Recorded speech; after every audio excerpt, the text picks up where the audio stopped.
Tinubu is more loved in Igboland than any other places. This is coming from Daily Farotimi. What does it mean by that? Igbo. Tinubu is more loved in Igboland. Hmm. Well, human rights activist and lawyer Dele Farotimi said the ongoing nationwide protest tagged End Bad Governance in Nigeria has proven that southeastern Nigeria loves President Bola Ahmed Tinubu more than any sub-region. I doubt that. I strongly doubt that. Maybe superficially, maybe on a face value, but that is not what it is. And the politicians in the southeast, they are trying to take the glory that they told their people not to come out. Umahi was talking what I don't understand, that you know what, Igbos, they know the good thing or the good things that Tinubu has done or is about to do, and that is the reason why they don't want to go against his government. And I just like, and people are like, are you for real? Are you for real? So I don't know whether that is the same line Dele Farotimi is towing.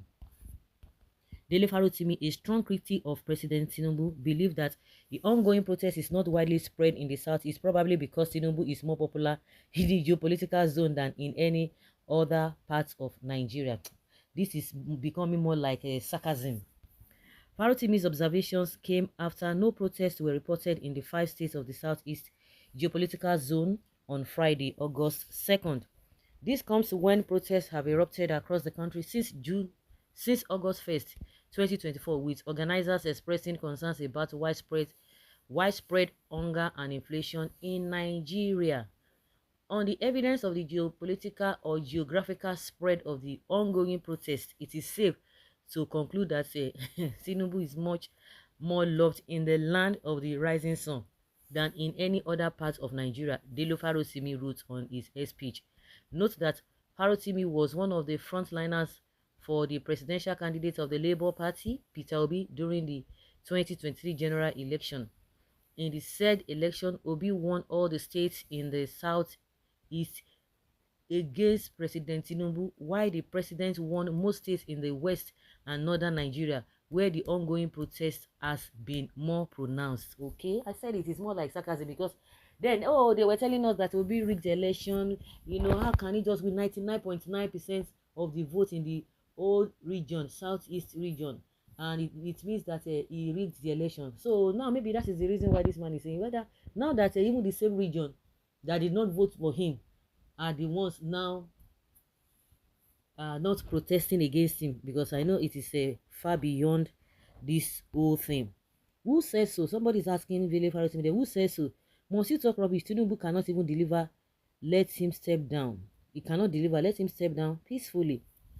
You got it wrong, sir. An average one for Igbo does not even poke nose on anything he does not trust. Ndi Igbo, before the conception of the nationwide protest, has conspicuously distanced itself from Tinubu's government. Therefore, whether it succeeds or fails, it is inconsequential to Ndi Igbo. Therefore, not joining the protest does not even connote we love him. As Tinubu Jagaban, only yes. Any other reason more than this? Egbunalaya. I don't know who see this on the title. So, well, Farotimi, it is not true that Igbo like Tinubu, as you said, but they decided not to protest for the common goal of releasing Nnamdi Kanu. Simple, of course. He has given you guys topic to discuss on. Somebody say, okay, if you don't agree with what I'm saying, go and argue with your keyboard. You lied. Ndi Igbo are wiser than your line of thought. We cannot compromise our integrity just because we want Nnamdi Kanu release. Yes. Which integrity are you talking about? Both of you don't even get it right. The Igbos have been so marginalized. Okay.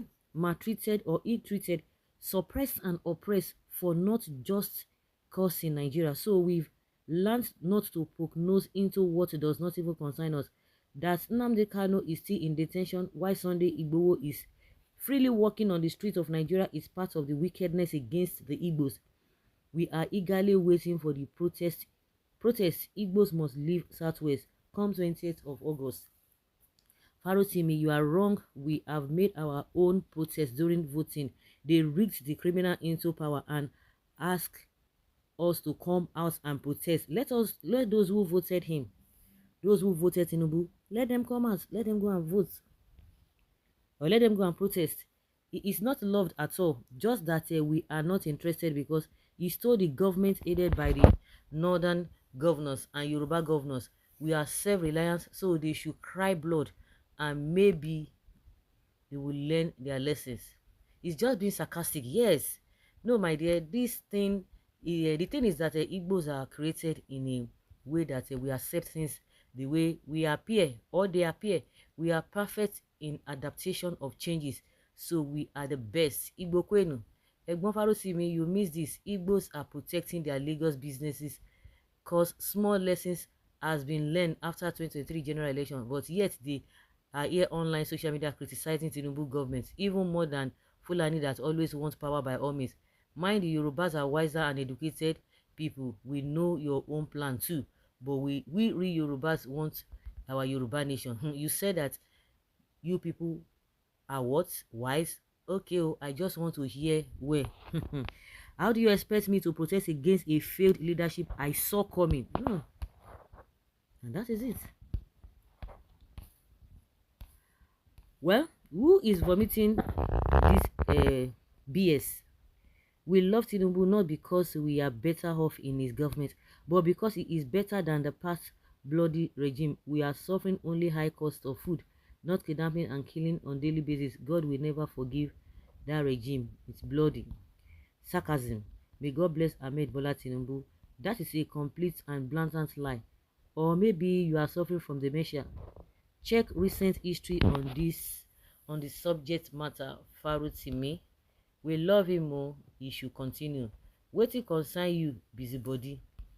Igbos are peace-loving and easygoing people. All we need and want is to carry us along. Why despise the Igbos? Why do despise the Igbos? Why shortchange the Igbos? Why neglect the Igbos? Why relegate the Igbos to the background? Did our forefathers offended your fathers? Or did our fathers convert your wives to your good and properties? Why so much bitterness? You know, when I hear even some Igbos, they talk, you know, and I've been saying it times without number, and I still stand by that. I don't understand why they are saying marginalization, because when you talk about this marginalization, the question we should begin to ask ourselves, is it just to put your leaders, to put them in a sensitive position? And the question you need to ask yourself is that the ones that are pushing or they believe that they know how to play politics, the Yorubas and the North, they believe they know how to play the politics. Go and check their people. Are they better off? I don't understand. And like I said, when Buhari was there the second time, he came and told the Kano people that he gave them 5 ministerial appointments. 5 ministerial appointments came from Kano. And I was just like, I say he has fulfilled his promise. And I was just like, is this man okay? So the 5 people that you gave a ministerial appointment, so that automatically translates to good governance for an average person in Kano or Kaduna or in the North generally. Of course, he was so specific with Kano. I was like, okay, people are hungry, people are suffering, people are going through this insecurity of a thing, and the people you've given this what is it called, the appointment, they are living larger than life. Even all these insecurities, poverty and what have you, they are not being affected. So now because you gave them appointment, that is everything about good governance that you have given to them. So I always ask my Igbo brothers and sisters that even if some of your leaders are being given juicy appointment, to what extent, of what use is it to you? Like I always say, then Osinbajo was the vice president. So how did Osinbajo, being the vice president, as the correlation of having good governance or living, what do they call this, the standard of living, how has it improved the standard of living of an average Yoruba man? Of course, nothing. Who are the most miserable when it comes to poverty? It is the northerners. Until Buhari was the president. So what are we talking about? Is it just to give some people appointments? Tell me, the Yorubas now, are they better off? Even now with Tinubu now, are they better off? So we need to always try to explain these things. Look, for the fact that they gave Umahi in one position, they gave her this and that, even if they give Obi, of what use is this to an average Igbo man?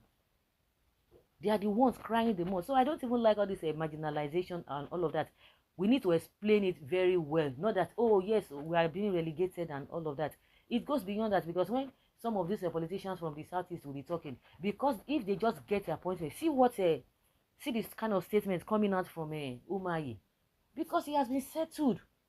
You know, as far as humanly speaking, as far as Nigeria is concerned, he has been settled for life. Does that reflect or does that increase or change the standard of living of an average Ebonyi person? So I'm just going to leave it at that. But according to what Farotimi said, to me, it's just sarcasm. And that is the reason why all of us are just talking, how can you say this? How can you say that? It is not true. You're not right. Forget. He knows what he said and he knows what he means. And for those who understand, they understand what he meant by that. So guys, let's hear your opinion and have your take on this. Thank you.